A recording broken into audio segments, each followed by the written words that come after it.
यह है दुनिया का सबसे बड़ा यात्री विमान एयरबस A380। जब यह पहली बार आसमान में उड़ा, लोग हैरान रह गए। किसी को यकीन नहीं हुआ कि इतना विशाल मशीन सच में उड़ सकती है। 2 मंजिलों और 4 इंजनों वाला ये विमान एक साथ 800 से भी ज्यादा यात्रियों को लेकर महासागर पार कर सकता है। लेकिन इसकी सबसे हैरान करने वाली बात इसका आकार नहीं है। असल हैरानी की बात तो यह है कि इतना शानदार विमान होने के बावजूद इसका प्रोडक्शन बंद कर दिया गया और आज कोई भी कंपनी इससे बड़ा विमान बनाने की हिम्मत नहीं कर रही। लेकिन क्यों? क्या इसे उड़ाना बहुत महंगा था? क्या इसमें कोई बड़ी तकनीकी कमी थी या फिर वजह कुछ और थी? इस सवाल का जवाब समझने के लिए हमें इसकी पूरी कहानी जाननी होगी, क्योंकि A380 सिर्फ एक हवाई जहाज नहीं था। ये इंसानों के सबसे महत्वाकांक्षी इंजीनियरिंग सपनों में से एक था और इसकी कहानी की शुरुआत होती है इसके अविश्वसनीय आकार से। अगर आप एयरपोर्ट में किसी बोइंग 737 या एयरबस A320 के पास खड़े हो तो वो भी आपको काफी बड़ा लगेगा, लेकिन जैसे ही उसके बगल में एयरबस A380 खड़ा होता है तो बाकी विमान अचानक छोटे दिखने लगते हैं। A380 करीब 73 मीटर लंबा है, इसके पंखों का फैलाव लगभग 80 मीटर है और पूरी तरह लोड होने पर इसका वजन 560 टन तक पहुंच सकता है, यानी लगभग 100 अफ्रीकी हाथियों के बराबर। इसका कैबिन भी किसी आम विमान जैसा नहीं है, इसमें 2 डेक है और अलग अलग कॉन्फ़िगरेशन में यह 800 से भी ज्यादा यात्रियों को लेकर उड़ सकता है। आज तक कोई दूसरा यात्री विमान इस रिकॉर्ड के आसपास भी नहीं पहुंच पाया। लेकिन इतना विशाल विमान बनाना सिर्फ उसका आकार बढ़ा देने जितना आसान नहीं था। इसके हर हिस्से को पहले से ज्यादा मजबूत बनाना था, साथ ही जितना हो सके हल्का भी रखना था। एक छोटी सी भी गलती पूरी योजना को खतरे में डाल सकती थी। लेकिन सवाल है, आखिर इतने विशाल विमान को बनाया कैसे गया? इतना बड़ा विमान देखकर एक सवाल अपने आप मन में आता है, आखिर इसे बनाया कैसे गया? क्या इसे एक ही फैक्ट्री में तैयार किया गया था? असलियत इससे कहीं ज्यादा हैरान करने वाली है। एयरबस A380 किसी एक देश या एक कंपनी की बनी हुई मशीन नहीं है। इसे बनाने में दुनिया के लगभग 30 देशों की 1500 से भी ज्यादा कंपनियों ने हिस्सा लिया। किसी ने पंख बनाए, किसी ने धड़, किसी ने लैंडिंग गियर, तो किसी ने इसके इंजन और इलेक्ट्रिक सिस्टम। इन सबको मिलाकर इस विमान में करीब 40 लाख अलग अलग पुर्जे लगाए गए। बड़े बड़े कार्बन फाइबर विंग से लेकर एक छोटे से स्क्रू तक हर पार्ट बिल्कुल तय माप के अनुसार बनाना जरूरी था। जरा सी भी गलती होती तो पूरा विमान प्रभावित हो सकता था। सिर्फ इसकी वायरिंग ही इतनी लंबी है कि अगर सभी तारों को सीधा जोड़ दिया जाए तो उनकी लंबाई लगभग 530 किलोमीटर होगी। लेकिन कहानी यही खत्म नहीं होती। इन लाखों पुर्जों को बनाना मुश्किल था, मगर उनसे भी ज्यादा मुश्किल था उन्हें एक ही जगह पहुंचाना, और इसके लिए एयरबस को ऐसा तरीका अपनाना पड़ा जो अपने आप में किसी मिशन से कम नहीं था।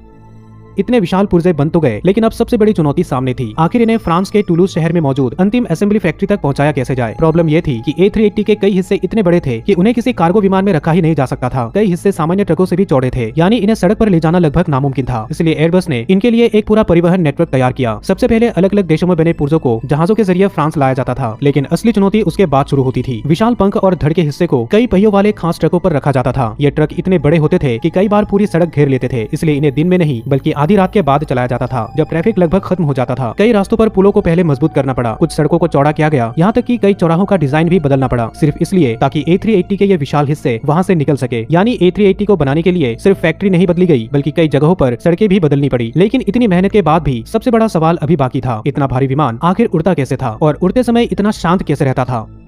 560 टन वजन, 4 विशाल इंजन और 80 मीटर चौड़े पंख। पहली नजर में लगता है कि इतना बड़ा विमान आसमान में उड़ने से ज्यादा जमीन पर ही रहने के लिए बना होगा। लेकिन हैरानी की बात यह है कि A380 सिर्फ उड़ता नहीं बल्कि दुनिया के सबसे शांत यात्री विमानों में भी गिना जाता है। एयरबस ने इसके हर हिस्से को इसी लक्ष्य के साथ डिजाइन किया था। इसके इंजन ऐसे डिजाइन किए गए थे कि कम शोर करते हुए भी जबरदस्त ताकत पैदा कर सके। लेकिन सिर्फ इंजन ही इसकी खासियत नहीं थे, इसके विशाल पंख भी कमाल की इंजीनियरिंग का उदाहरण है। उड़ान के दौरान जब हवा उन्हें ऊपर उठाती है तो ये लगभग 4 मीटर तक ऊपर की ओर झुक जाते हैं। पहली बार इसे देखने वाला शायद सोचे कि कहीं पंख टूट तो नहीं रहे, लेकिन असल में यही इसकी ताकत है। लचीले पंख हवा का दबाव आसानी से झेल लेते हैं, इससे विमान ज्यादा स्थिर रहता है और पूरी उड़ान यात्रियों के लिए ज्यादा आरामदायक महसूस होती है। यानी A380 की सबसे बड़ी ताकत उसकी विशालता नहीं थी, बल्कि इतनी विशाल मशीन को बेहद शांत, आरामदायक और सुरक्षित बनाना था। लेकिन इस विमान की वजह से सिर्फ इंजीनियरों को ही नई चुनौतियों का सामना नहीं करना पड़ा। जब यह पहली बार एयरपोर्ट पहुंचा तब दुनिया के सबसे बड़े हवाई अड्डों को भी अपने आप को बदलना पड़ा। A380 जितना शानदार था उतनी ही बड़ी चुनौती उसके जमीन पर उतरने के बाद शुरू होती थी। जब एयरबस ने इस विमान को लॉन्च किया तब दुनिया के ज्यादातर एयरपोर्ट इसके लिए तैयार ही नहीं थे। प्रॉब्लम सिर्फ इसकी लंबाई या ऊंचाई नहीं थी, इसके पंख इतने चौड़े थे कि कई एयरपोर्ट उनके लिए बने ही नहीं थे। वजन इतना ज्यादा था कि रनवे भी मजबूत करने पड़े और इसके इंजन टेक ऑफ के दौरान इतनी तेज हवा पैदा करते थे कि पीछे खड़े छोटे वाहन तक हिल सकते थे। यानी अगर किसी एयरपोर्ट को A380 को लैंड करवाना था तो सिर्फ एक नया गेट बना लेना काफी नहीं था। दुबई, लंदन और लॉस एंजलिस जैसे बड़े एयरपोर्ट्स ने सिर्फ A380 के लिए अरबों रुपए खर्च करके अपने इंफ्रास्ट्रक्चर में बड़े बदलाव किए। यानी A380 सिर्फ एक नया विमान नहीं था, उसने पूरी दुनिया के एयरपोर्ट्स को बदलने पर मजबूर कर दिया। लेकिन इतनी भारी तैयारी के बाद ऐसा लग रहा था कि अब A380 का भविष्य पूरी तरह सुरक्षित है। फिर अचानक सब कुछ बदल गया। जिस विमान के लिए दुनिया भर के एयरपोर्ट खुद को बदल रहे थे, उसी विमान का उत्पादन कुछ ही सालों बाद बंद करने का फैसला ले लिया गया। आखिर ऐसा क्या हुआ?